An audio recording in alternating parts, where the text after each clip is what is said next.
Did you guys hear that? I think someone just flushed the toilet. You guys ever wonder where that stuff goes when you flush it? Well, if you have, you're in luck. Because I'm going to tell you where your flush goes to field or fish. Hi, my name is Matthew Barrett, and I am a certified lagoon operator by the state of Michigan, Department of EGLE, which is Environment, Great Lakes, and Energy. I'm also in charge of our wastewater treatment facility at my village. So I'm going to start out with a little fact. Do you know that 75 to 100 gallons of wastewater per day are produced per person and is collected by our sewer system? I think that's according to the EGLE's 2010 training manual for operators of wastewater stabilization lagoons. From your toilet, your sink, your dishwasher, your washing machine, your bathtub, all this sewer waste is collected by your plumbing in your home and is consolidated to a single pipe, a lateral pipe that connects your home to the sewer mains in the middle of the street.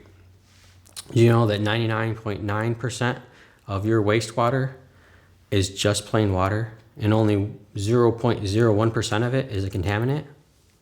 It's still very important that we take care of these contaminations before we release it back into the environment, protect human health, protect our drinking water, and to protect our wildlife. So once it hits the sewer mains, our sewer mains are gravity fed, so there's a specific slope on the sewer mains that we want to maintain. This slope ensures that the water moves at a fast enough rate to carry the solids along with it, and our sewer mains are segmented by manholes. These manholes are man-sized holes that we use to climb down to service the sewer mains, make sure that we maintain them and clean them. But if there's a certain point where we can't go any deeper, ours are about 25 feet, and it's just not feasible to go deeper. So what we do to mitigate this, to increase the distance we can have gravity travel, is put in lift stations. Lift station consists of a wet well. Wet wells are where the sewer runs into. It consolidates all the liquid until it's about 80% full in the tank. And then we have our pumps kick on, and the pumps lift up the sewage to a higher elevation so that we can put it back into another sewer main and use gravity to continue down towards the lift station. This happens multiple times until it reaches our main lift. Our main lift is a little bit different because it has a pressurized line going out. And this pressurized sewer main doesn't run on gravity. It runs by the force that the pumps push, and it pushes it all the way out to our water treatment facility inlet structure.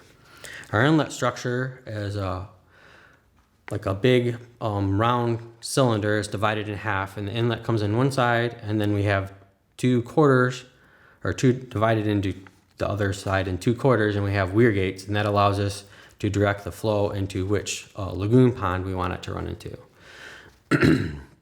So we run it into a primary lagoon pond, and this is where the magic happens. The sunlight and the oxygen from the wind and the heat from the sun create a good environment for natural bacteria. These natural bacteria eat on all the solids and break them down. The solids that don't get broken down by the bacteria settle to the bottom of the pond, and that's called sludge. And there's actually 500 pounds of sludge per household per year, and that is according to EPA publications. This eventually has to be dug out of the lagoon and put in a landfill. But the liquid that we have left over is sent to our finishing pond, and then it's isolated from the main pond so that no more sewage will contaminate it, and it can further clarify. We call them clarifying ponds sometimes. So it's isolated for 2 weeks, and then we take some tests to make sure that we meet the EPA and EGLE requirements for contaminants in the water before we discharge. And then our facility has the option via our permits from EGLE of either applying it to the ground, doing groundwater discharge, or surface water discharge. This is controlled by an outlet structure. It has a series of weir gates and valves that we use to control the outflow when we discharge.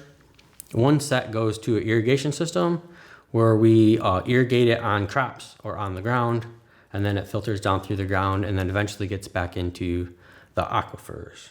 For the surface water discharge option, we control it with a valve.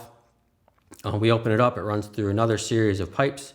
It discharges into a dry lake bed. That dry lake bed reaches a river, and we're only allowed to do that during high water times, which would be the spring and the fall, to make sure the dilution of our water is great enough that it has minimal impact on the aquatic life.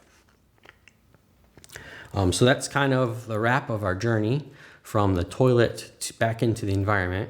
I hope you enjoyed this speech. If you want more information, go to the state of Michigan's EGLE website.